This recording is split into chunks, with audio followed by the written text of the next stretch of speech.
At Community Channel 10, we'll let you know about many things that make up the mosaic of Etobicoke. For your free program schedule, call us at 675-6297. Welcome to Etobicoke. Channel 10, your community channel.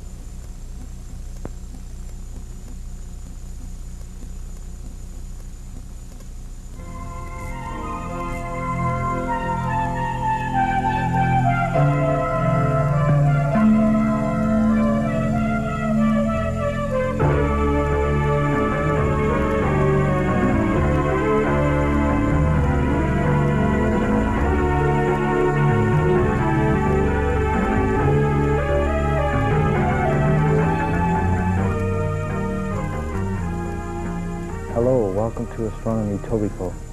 I'm your host, Anthony DeFlorio. Today I'm going to talk about comets and, of course, Halley. You'll notice I've said Comet Halley, not Haley. Haley is an American word, as in Bill Haley and the Comets. Halley goes back, all the way back to the Chai dynasty in China, back in 239 BC. It wasn't until 1682 when an English astronomer named Edmund Halley realized that this was the same comet he had seen 76 years earlier. This was quite a feat back then, considering the poor equipment Halley had to work with. Halley went on to be a great astronomer. However, he never got the credit he deserved in history books. He was more or less the shadow of Sir Isaac Newton. Halley has been a very famous comet. Without a doubt, it's the most famous comet to us. It, over the years, has been tied in with various famous events. It's thought that it was possibly the guiding star for the wise men at the birth of the baby Jesus. Also, it was thought to be a bad omen in 1066 AD for King Harold, who died that year in the Battle of Hastings.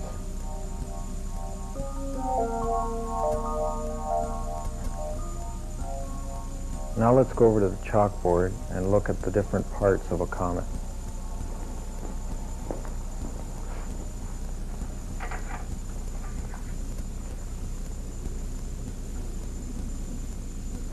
Here we have the nucleus, which is this little circle here. This is usually the heart of the comet. It's usually about 3 kilometers wide. It is basically composed of ice and gases, usually methane and ammonia, which are commonly found in planets, frozen giants such as Jupiter or Saturn. This nucleus is being struck here by a force known as solar wind, which comes from the sun.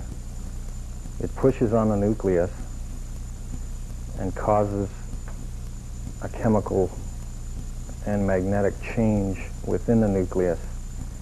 This causes the frozen ice to sublimate, meaning the frozen ice is turned right away into a gaseous state. So here we have the coma cloud, which is basically various gases. The coma and the nucleus together form the head of the comet. This state where the coma erupts from the nucleus happens at about 5 astronomical units from the sun, which is about the orbit of Jupiter, So when Halley came into the orbit of Jupiter, it began to form a coma. Now, after the comet comes within the orbit of Mars, we then get a state whereby the tails are formed. Now, this is a standard comet where we have a gas tail, which is a straight tail here, a gas or plasma tail as it is called sometimes, and here we have the dust tail, which is this curved tail here.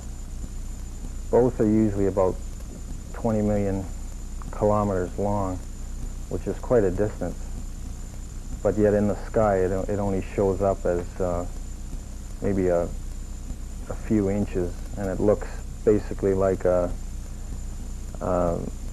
streak from a spotlight. But the tails are truly the most spectacular part of the comet, and they are probably rated as one of the best astronomical sights going. Usually gas tails or plasma tails are of a bluish color. However, there are variations. This depends on the elements contained within the head of the comet. When Halley comes within a distance of Mars's orbit, which is about 120 million miles from the Sun, it will start forming a tail. It has already started forming a tail now, and the closer it gets to the Sun, the longer the tail will get. Unfortunately, this time the tail will not be as long as it was in 1910, for the simple reason that Halley will not come as close to the Sun. Some comets have been known to sport tails of as long as 1 astronomical unit, or 93 million miles. They're called the sun-grazing group. So where do comets come from? Well, astronomers still don't know exactly how they originated. They believe that they were formed at about the time that the solar system was formed, and this is why scientists are going to be studying Halley very closely, because a comet can give a lot of clues as to possibly where the solar system originated from and how we got how the solar system was formed. The majority of comets are located in a collective group outside of the solar system called the Oort cloud. This was named after the discoverer, the Dutch astronomer Jan Oort, discovered this cloud. It's supposed to contain about 1 billion or so comets. And here we see the orbit of Pluto. The Oort cloud is billions of miles from the orbit of Pluto. It's quite a long distance. So what we have is some comets end up being taken out of this Oort cloud by, say, a star or a sun, much like our own sun, or probably much larger. It throws it off orbit, and about 100 or so comets have been pushed out of this orbit and are now circling Jupiter. Because what happens is Jupiter is very powerful. It's the largest planet in the solar system, and these comets that are flung off orbit by another body way out here are pulled in by Jupiter's gravity, and they're circling Jupiter, they're much like our moon is circling the Earth. It's captured by the gravitational pull of Jupiter. And these comets have very short periods. They're usually about 20 years that they return. Halley is also what is called a periodic comet. That's a comet where it has a set amount of years where it returns. Halley's comet is approximately 76 years. So in another 76 years, Halley will make its round outside of Pluto, and it'll come back and circle the sun and go back out again. This is its basic 76-year orbit.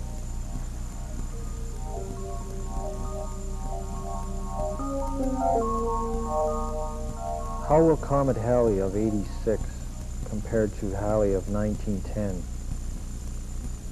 Well, of course, it will be a lot less brighter. In 1910, Halley came within 15 million miles of Earth at its closest point. This time, the closest point to the Earth will be about 39 million miles away. Therefore, the tail will not be as long, and therefore the comet will not be as bright. In 1910, people thought that all kinds of bad things were going to happen. They thought that Halley was going to crash on Earth. The chance for a comet to crash on Earth are very slim. There is one theory, though, that a Jupiter family comet crashed and killed the dinosaurs. The people of 1910 thought that the tail of Halley would poison the Earth's atmosphere. They thought that plants would die and people would get sick. So people started putting their plants in greenhouses. And one Chicago newspaper read, Chicago is terrified. Women are stopping up doors and windows to keep out cyanogen. Cyanogen is a poisonous chemical found in the tails of comets. In the gas tails, of course. Unfortunately, Halley's return in 86 will be a treat for only those that are looking from the southern hemisphere in April. Roughly around April 12th will be the best time to view it. This is the time Halley will be closest to the Earth. Here's a chart showing the path of Halley through the constellations back from January 1st, 1985. As you can see, Halley began dipping southward in middle November. Unfortunately for us in the northern hemisphere, we start to run into problems as early as March. It has dipped too far south, and unless you're in an area free of obstruction on the eastern horizon in a light pollution-free area, chances are you won't see Halley at all.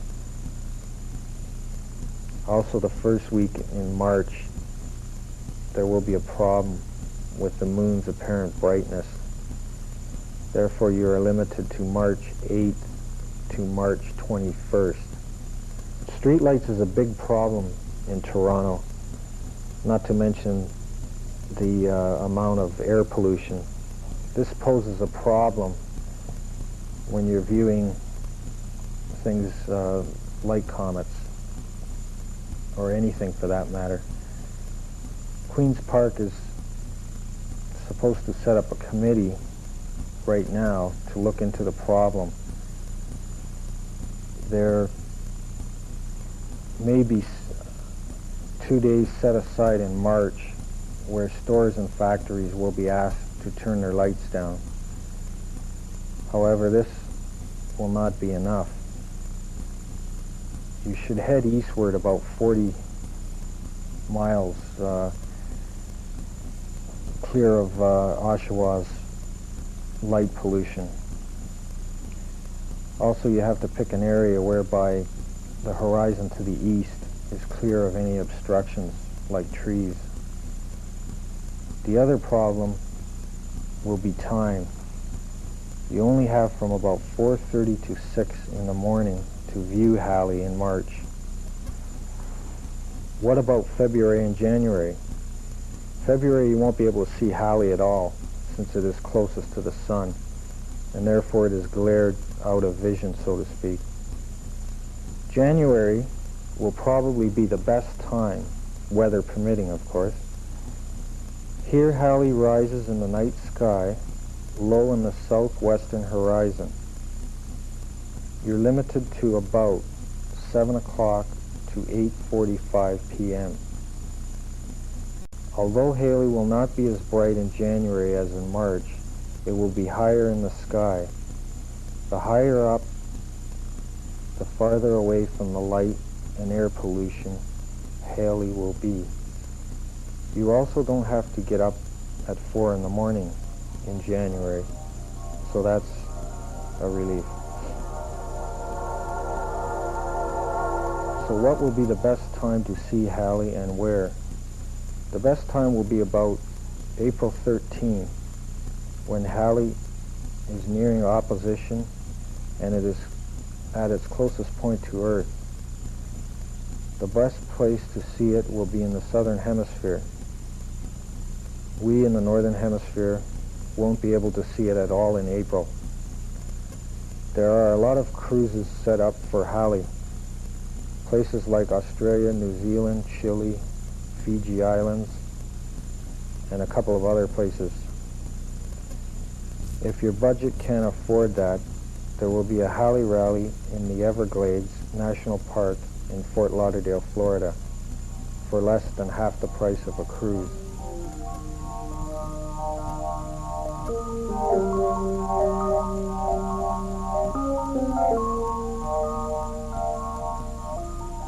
So what should one use to observe Halley? All you really need is a pair of medium-priced binoculars.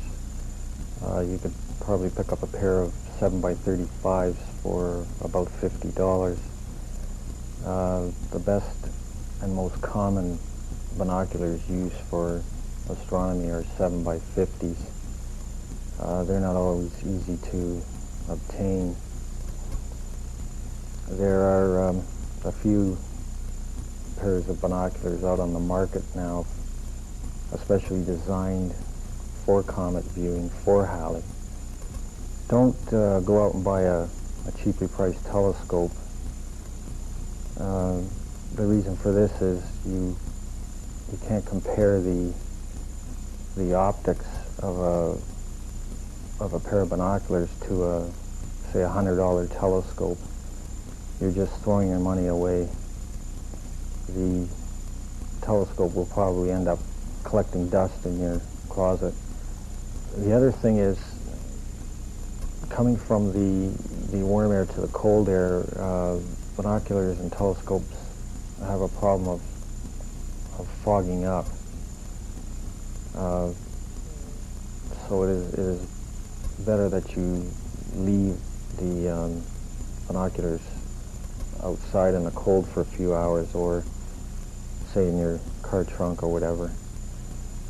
Or you can buy a product which is on the market. It's a gel that you rub onto the lens of the binoculars.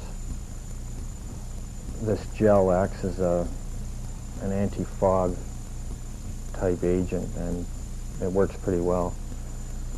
When you go to clean your binoculars, don't use anything but lens paper, because you might scratch the glass. So don't use Kleenex or whatever. The other item you should have is a planisphere. That's this item here. It's sold in all of the astronomy shops in Toronto have them. They're not very expensive. They're about $7. You can buy one. This is a large version, which is not easy to get here in Toronto. This is from the States, this one here.